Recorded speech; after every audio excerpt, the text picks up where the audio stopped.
Welcome and thank you for joining us for our webinar today, reviewing the role of MSK Ultrasound in rheumatology clinical practice with Dr. Ami Ben-Artzi.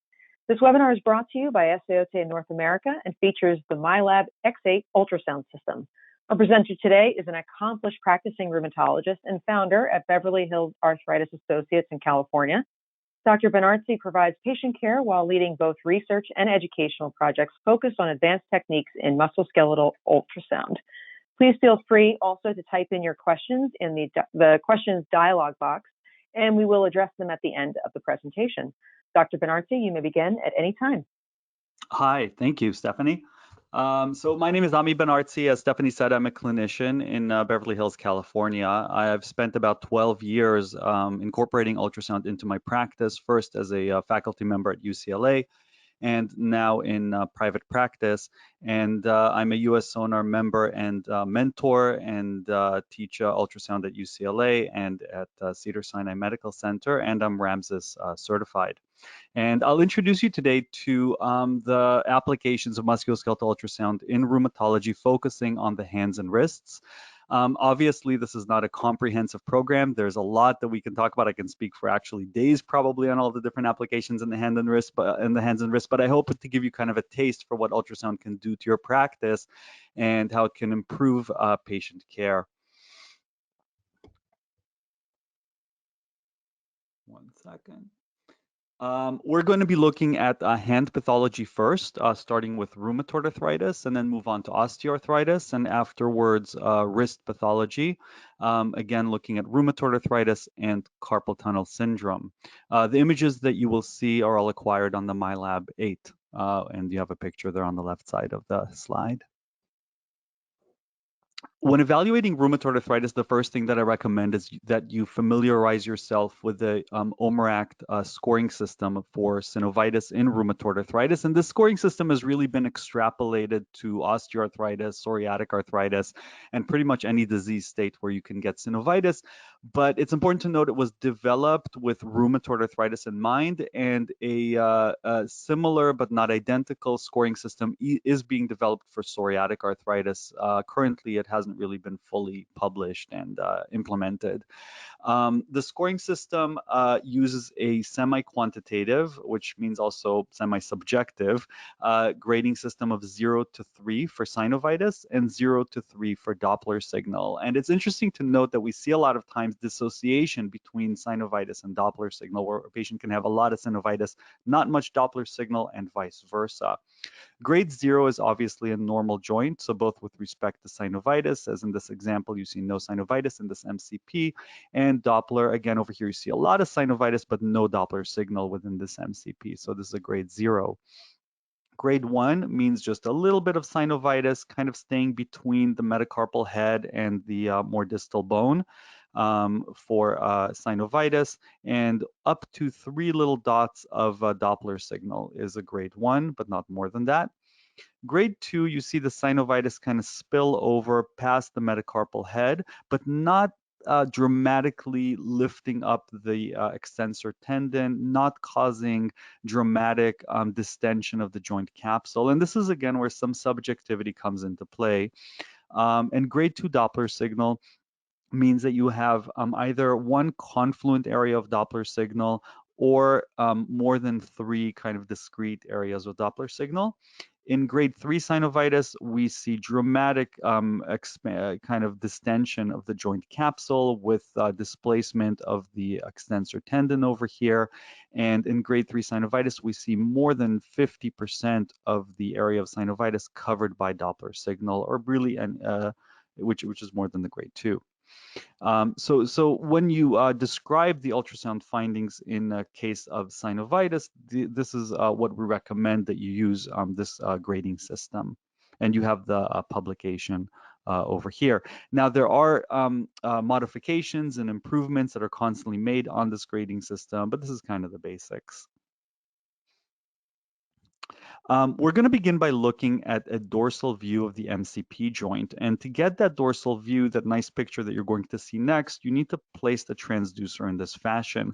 I want you to notice that the footprint of the transducer is quite proximal. A lot of people have a tendency to view the MCP joint as kind of over here where my mouse is, and place the probe more distally, where the end of the probe is almost at the PIP joint. But the MCP joint is actually way down here. The bump, the knuckle that we have, is actually the head of the bone and not where the joint line is. So this is kind of the position of where you want to place the probe. Notice that the end of the probe is kind of just at the where the webbing is between the fingers. And when you place the probe in this position, you should get a picture that looks like this. And we see over here the metacarpal bone, and we see the first phalanx over here. Where the two bones meet is right over here, and I hope everybody can see my mouse. And we see in this joint that we have some synovitis. Before I get to that, just some more normal anatomy. The epidermis is the bright white line. We see a layer of gel over here between the skin and the transducer, which is important to demonstrate that the transducer is not applying pressure on the joint, not squashing away any abnormalities that may be seen here. So when you're scanning superficial joints, you really want to keep kind of a light be light with the use of the probe and actually apply no pressure. You just need a thick layer of gel to fill in the space between the transducer and the skin. And you see I'm just barely touching over here the joint. Beneath the epidermis, we have the dermis and the subcutaneous fat. The kind of striped signal over here is the extensor tendon, and this tendon does not have a tenosynovial membrane, so there's no technically tenosynovitis in the extensor compartment. And below that, we get into what is actually the joint space. And this more hypoechoic, meaning darker area over here, is the synovitis. So this is proliferation of the synovial tissue, and we see Doppler signal within here. So this will be graded a grade 2 synovitis with grade 2 Doppler signal. And we also see some fluid, which is the anechoic area over here within the joint. So this joint is clearly inflamed. Now, the Doppler signal can be appreciated even better when we look at it in a movie clip.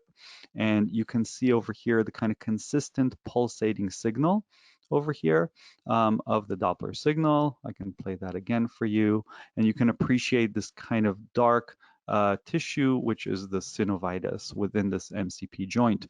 I want you to notice the scale over here. This is in centimeters, and we have 1 centimeter, 2 centimeters, and you notice that the 2-point resolution on this image is really phenomenal because we're able to clearly distinguish structures that are only 1 millimeter across.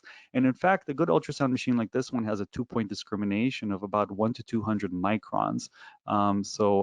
This is much better than an MRI as far as the resolution that you can obtain. Now we're going to look at the same joint, but in a cross-sectional view. Sorry. And so we're going to place our probe in this direction, 90 degrees. And this is kind of an unwritten rule in ultrasound, is that whenever you look at pathology, you want to look at it in orthogonal planes, or kind of views that are 90 degrees to each other. And once more, notice how far proximal we're placing the probe. And this is about the right place to get an image that looks like this. We want to be over the metacarpal head for this image, not over the joint line. And what we're seeing over here is that extensor tendon now in cross section. The circle over here is kind of coming out at us. And we see that the transverse ligament of the joint right there, which normally runs right along the bone, but over here it's been lifted up and displaced by the synovitis, which is Doppler positive down here. This is the neurovascular bundle of the joint on either side. So this Doppler signal over here and over here is normal. And this bright white line is the outline of the bone, the metacarpal head. And you see the metacarpals off to the side over here from the other fingers over. And I know that I'm looking at a metacarpal and not a PIP joint here. I'm looking at an MCP because we can see that there's tissue kind of all the way throughout the image. If you're looking at a PIP joint, then you only see the finger and no tissue on either side of it. And once again, we can really appreciate the Doppler signal when we use the movie mode. And you can see this kind of steady pulsating signal over here that is typical for synovitis. There's this thing called flash artifact, which is sometimes happening just because Doppler obviously detects movement, and as I'm scanning across the joint, some of that movement creates some artifact there. But that flash artifact is easy to distinguish from synovial hyperemia, because the true Doppler signal is this very kind of stable pulsating signal. I like to describe it as a blob. The other thing you're going to see in this movie is that little bit of fluid that we saw in the joint, and that's the anechoic signal, meaning black signal kind of that shows up right there.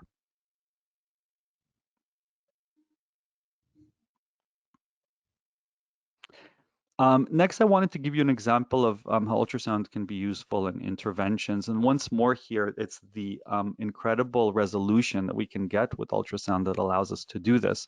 Over here, we're looking at a volar MCP joint. And what we can see here is the MCP bone and the head of the metacarpal bone, and then a dark layer here of hyaline cartilage, and hyaline cartilage is supposed to look black. Then we have the first phalanx coming off of here. The flexor tendon, so now we're looking at the palmar aspect of the MCP joint. So the flexor tendon runs over here, and you'll notice it's a lot thicker than the extensor tendon that we saw in the earlier images. So it runs all the way from here to here. Okay, from here to here. This is all the flexor tendon. If you had flexor tendon tenosynovitis, such as you have here, you have this hypoechoic kind of darker gray area associated with the tendon. And over here, what you see is a 25 gauge needle, and you can see the bevel, and the needle comes right up to the tendon. So I kind of am able to slide the needle just into the tendon sheath and inject some corticosteroids, some Kenalog into the tendon sheath. And actually, as you perform this injection, you're very often able to see the contents of the syringe kind of flow along here along the tendon. This obviously is not what you do when you do a blind injection for a trigger finger, where you often place the needle tip somewhere in the vicinity of the tendon, hoping that you're not inside the tendon sheath where you can potentially, cause a rupture, and then inject. We know that cortisone does diffuse through tissues, so it very often is still effective, but it's very satisfying to be able to get an image like this, where you really see the needle tip slide into the sheath, and you know that you're injecting cortisone just into the tendon sheath exactly where you want it, and it's more likely to make the injection more effective and also safer.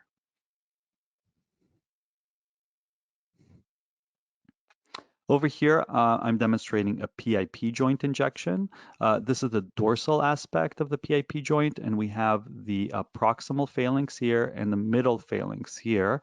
And we see the extensor tendon that we saw earlier on the MCP, where it attaches to this middle phalanx. Now, underneath, we have some fluid or synovial tissue. It's sometimes hard to distinguish. Looks a little gray, so I'm guessing synovial tissue in the joint. So there's a little bit of synovitis in the PIP joint, deep to the tendon, but superficial to the bone. And this is a joint that's inflamed and therefore required an injection. Now, this is a cross section of a normal joint over here, where you see, it's hard to make it out, but there is the we're kind of looking over here in this level, and there is the extensor tendon over here, and you see that there's no fluid or anything above the joint. Over here, we're injecting this joint because there is some fluid here above the bone, and this is the needle coming in. And once more, you can be very precise, guide your needle right to that joint space, right where you see that fluid, and provide the injection there directly into the joint capsule.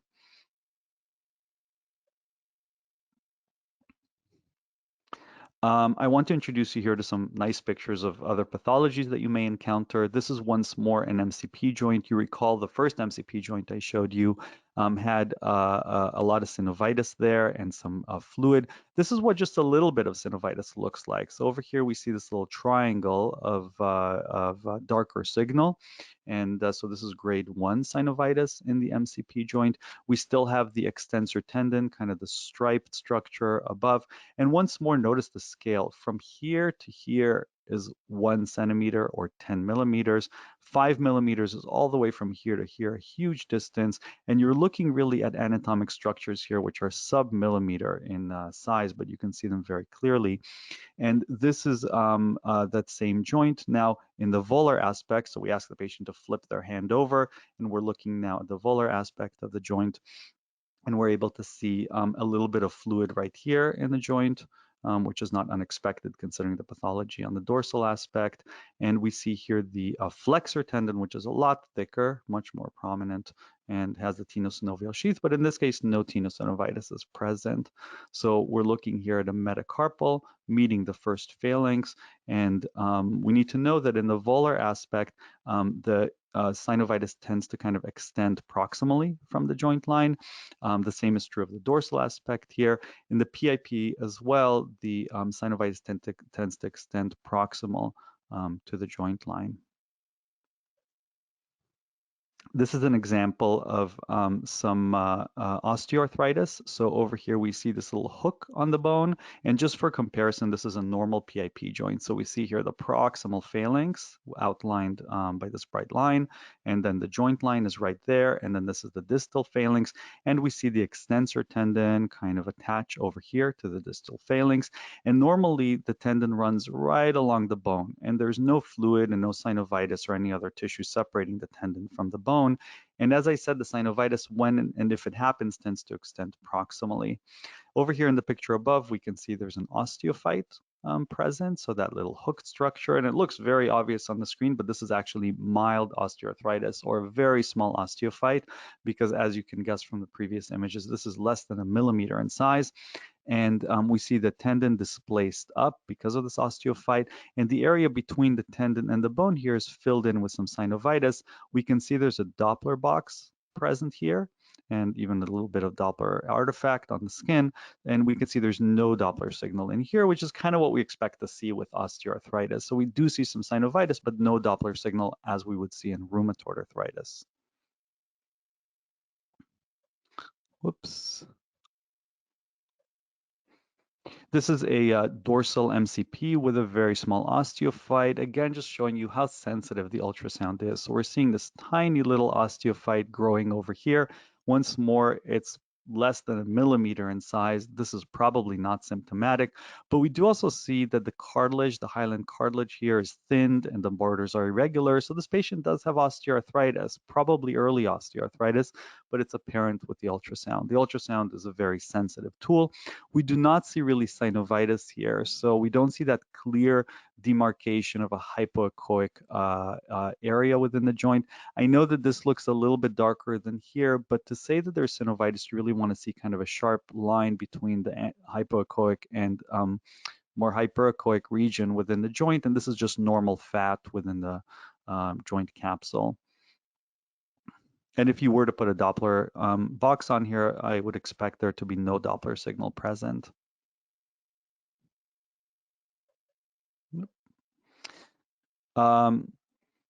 Here is another joint with a trace PIP effusion. And once more here, a little bit of a PIP effusion. So you could see a little bit of space there between the tendon and the bone. And that's a sign of PIP pathology. So we looked earlier at more MCP, and this is some PIP pathology. And this is an example of tenosynovitis. So we're looking here at a volar PIP joint. We see the proximal phalanx here, meeting the middle phalanx here. We see the flexor tendon running across here, and then these dark areas along the flexor tendon are all a sign of inflammatory tissue and fluid within the tendon sheath.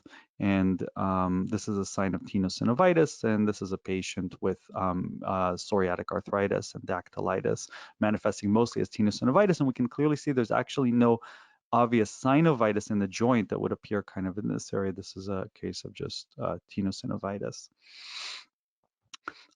We can see here another example of more obvious osteoarthritis. This is a joint with a large osteophyte, so very prominent. We also see joint space narrowing. We see that the Metacarpal head here has very little cartilage left on it, and there is Doppler negative synovitis present in the joint. This is that same joint in the volar aspect. You see this dark kind of bubble extending proximally from the joint, and this is a fluid in the joint, and once more a very large osteophyte. This kind of step off over here, indicating there's a large osteophyte present. So this is a patient that came in with joint pain. They do have a history of rheumatoid arthritis, but the ultrasound exam demonstrated that there was no abnormal Doppler signal. The findings are very suggestive of just osteoarthritis rather than rheumatoid arthritis. And this is another example of a joint with a lot of destruction, but once the Doppler box is placed on here, we don't get Doppler signal, indicating that the pathology is more likely degenerative rather than autoimmune or inflammatory. I hope by this point you're kind of getting used to looking at these. This is the dorsal joint. We see the skin, we see the extensor tendon. Notice the layer of gel here, so we can show we're not pressing down on the joint as we're scanning, which is very important. And this is the volar aspect of the joint with a flexor tendon, which is much thicker, much more pronounced. And the joint is down here, and we have an osteophyte on the distal bone, an osteophyte on the proximal bone, and all this kind of inflammatory tissue versus fluid that's present in the joint, which is all Doppler negative.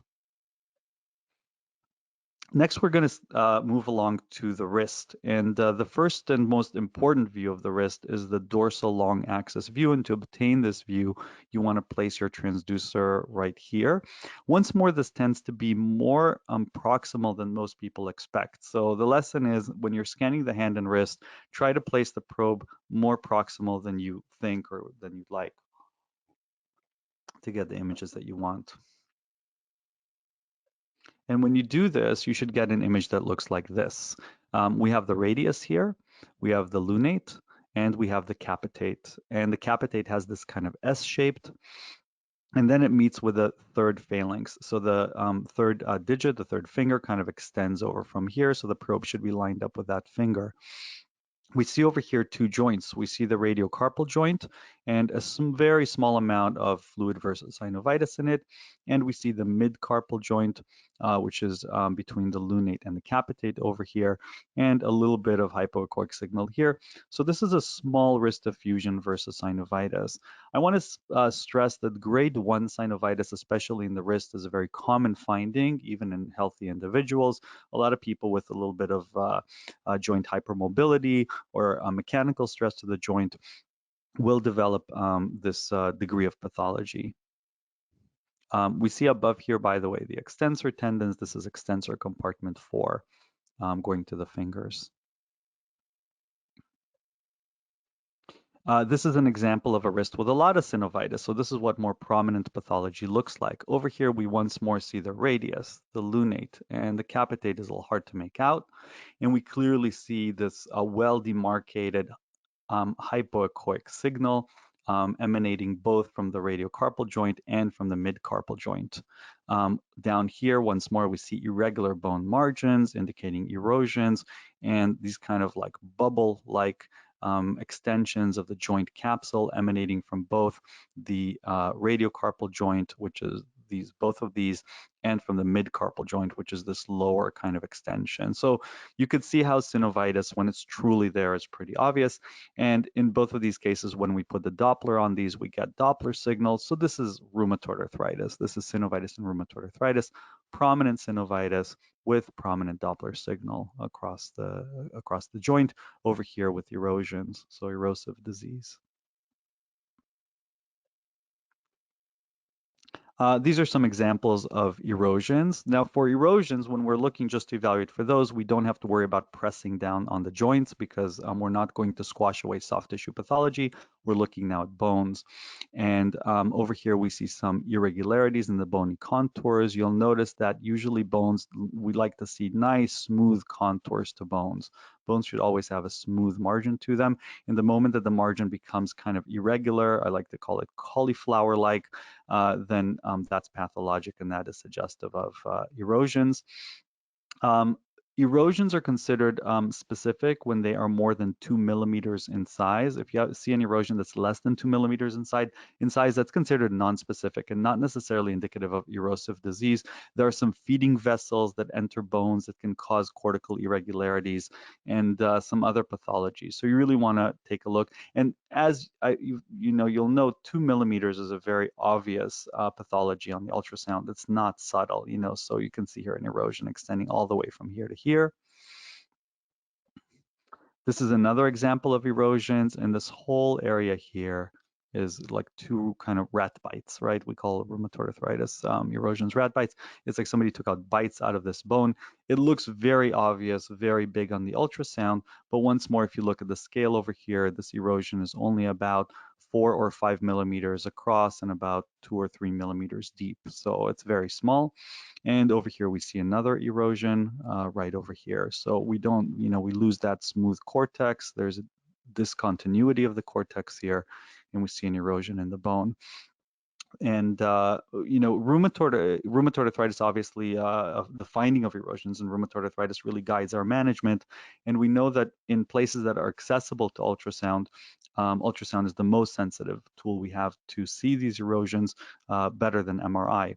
MRI can access some areas which are not easily accessible to us by ultrasound to view. So sometimes we do pick up more erosions by MRI in the spots that are not accessible to ultrasound. But for most of the anatomy of the wrist and hand, we can see erosions better by ultrasound.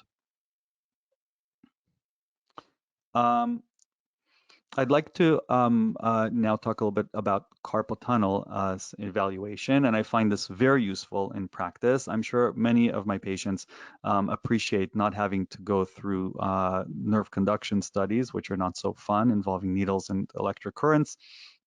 To diagnose them with carpal tunnel syndrome, we can actually diagnose it quite well with ultrasound. The correlation between ultrasound pathology and nerve conduction study pathology is very good, about R of 0.9. So you can really trust the ultrasound. Of course, it's not 100%, but it's really good. What we need to do is look at the cross-sectional area of the median nerve at the carpal tunnel. And this, if the nerve is enlarged more than 10 millimeters squared, that correlates well with the presence of carpal tunnel syndrome.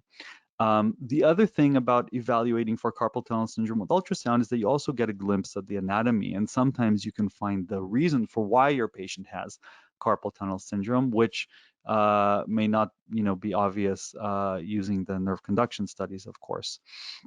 So this is an example of the carpal tunnel over here. We can see on 3 sides that it is bordered by bones. We have a bone over here at the bottom and on this side, and we have the retinaculum kind of stretched across the top.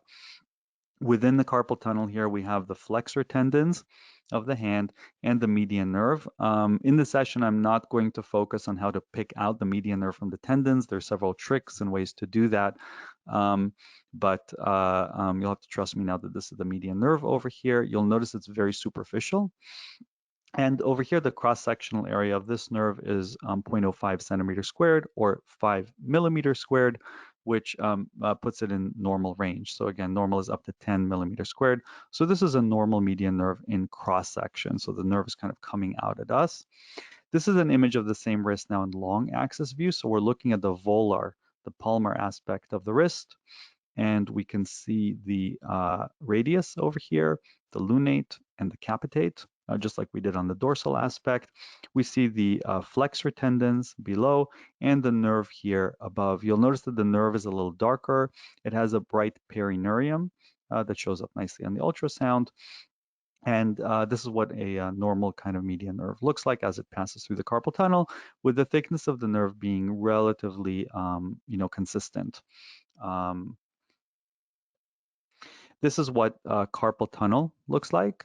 So we have here a enlarged nerve, and the nerve actually looks bigger than most of the tendons in the carpal tunnel. So this is 12 centimeters squared, and you can measure this area.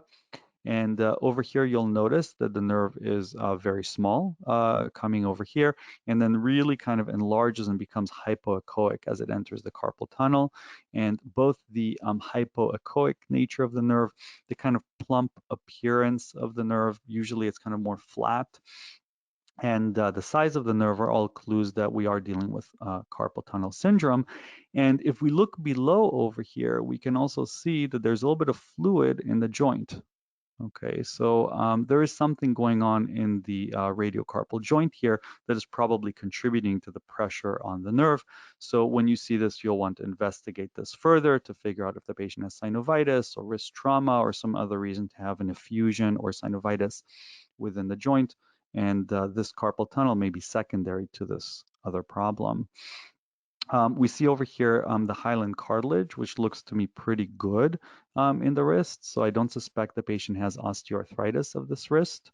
And we don't really see erosions, right? You'll see the very nice smooth borders of the bone. So there's at least not at this point an erosive process, or the one that we can see in this view. So we already get a lot of information. We are also not seeing tenosynovitis, which can be picked up by ultrasound. So there's no tenosynovitis present here.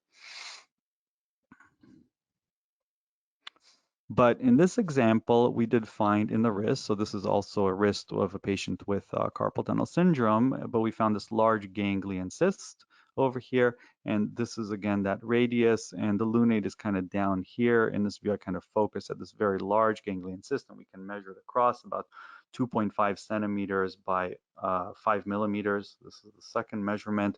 Once more, notice this is pretty small. I mean, we're talking 5 millimeters, but look at how pronounced it is using ultrasound. So you can see the pathology very clearly. And so it's not a mystery for why the patient was experiencing carpal tunnel syndrome or why the nerve was being compressed. We see here the flexor tendons above, and above it somewhere is the nerve being really squeezed. This is in the short axis view, that same pathology. So we like to look at it in two different planes so that we get the full three-dimensional picture. And so if we kind of slice through it over here, we can see the same structure over here. And in this picture, the median nerve is right there. And the nerve is described as having kind of a salt and pepper appearance, but as you notice, it's very round when normally it's supposed to be flat. And just for comparison, here's one of the flexor tendons, and you can see the nerve is bigger than the flexor tendon, so it's clearly enlarged. So this is a pretty big nerve. And this kind of finishes my presentation from now. It's nice actually because I'm looking forward to answering some questions from the audience. Wonderful. Thank you so much, Dr. Ben-Artzi. That was great. We will now take questions and your submissions through the question dialog box. We do have one that is asking, she asks, what megahertz are you using in B mode? So in B mode, I'm using the, so for the dorsal wrist and dorsal fingers, I like to use the highest setting, which goes up to, with the transducer, I'm using 15 megahertz. I'm finding that megahertz is very often overly emphasized because the ultrasound manufacturers these days do an amazing job at giving very clear images with detailed views, even using some settings that were traditionally considered low for small structures. And often the quality of the image is more about the manufacturer and the quality of the transducer and the machine that you have than it is about the megahertz of the probe.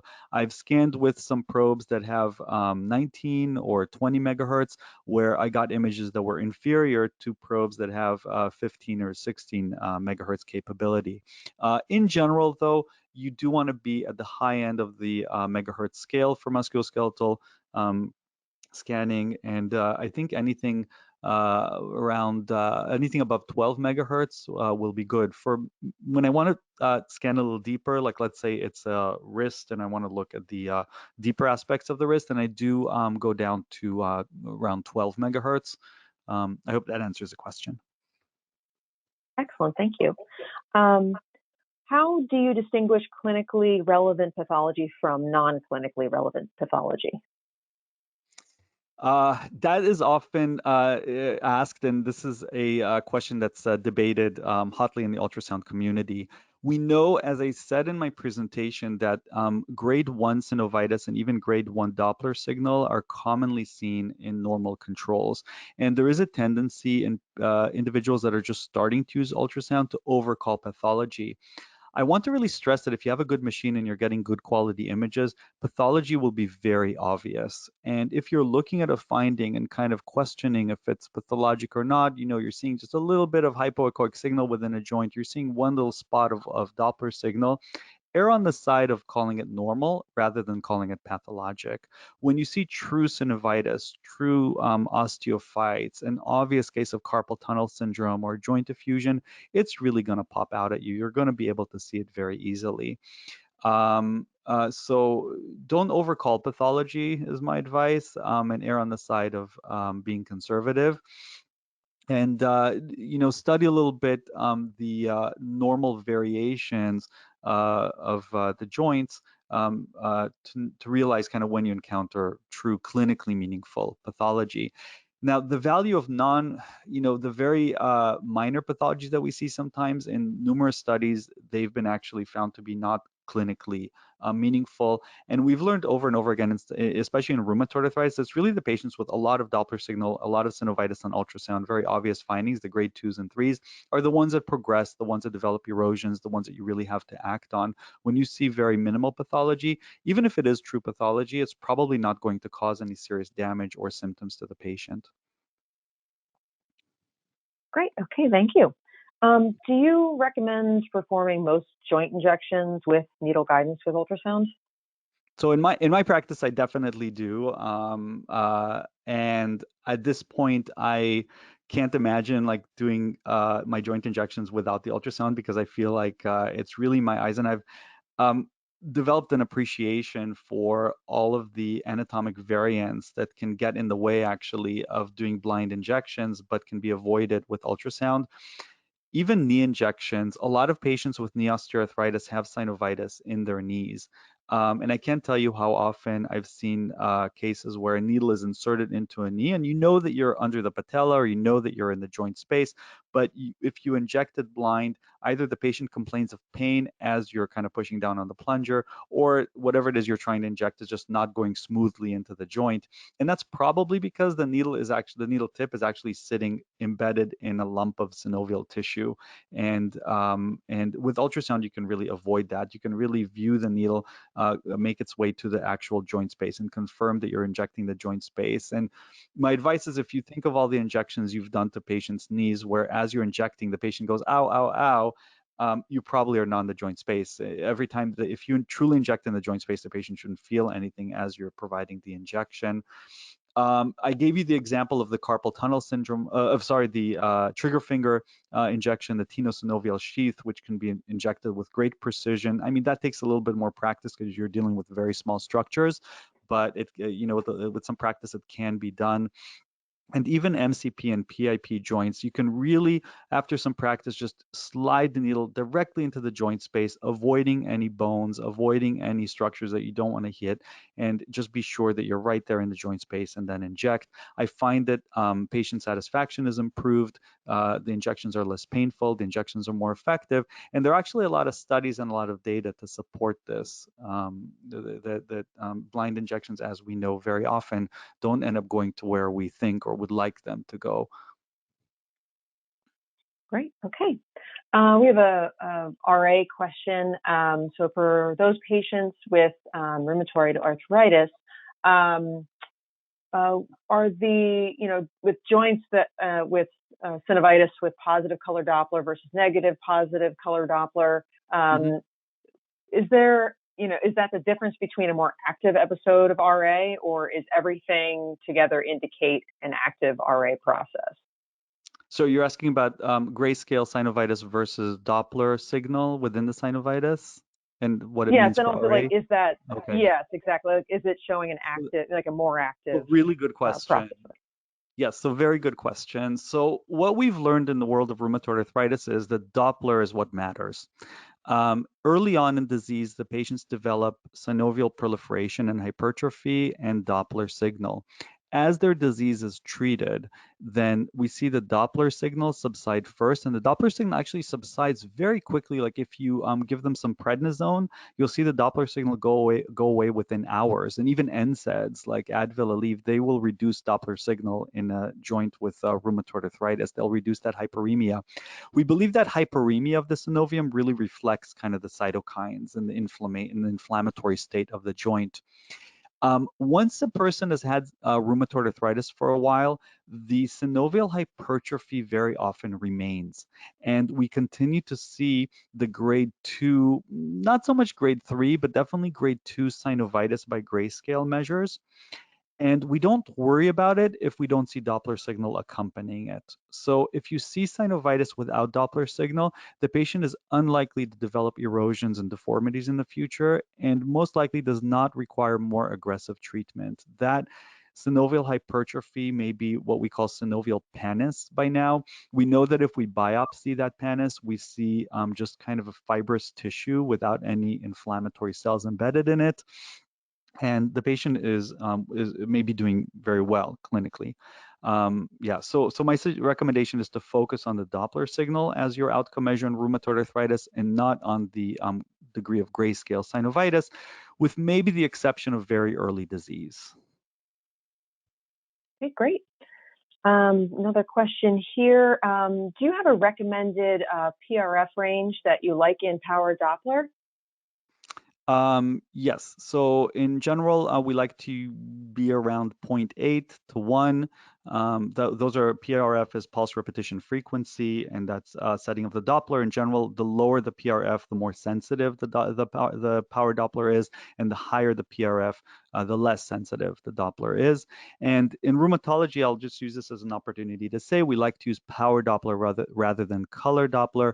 Power Doppler measures the volume of blood flowing through the tissue, whereas color Doppler measures the velocity of blood flowing through the tissue.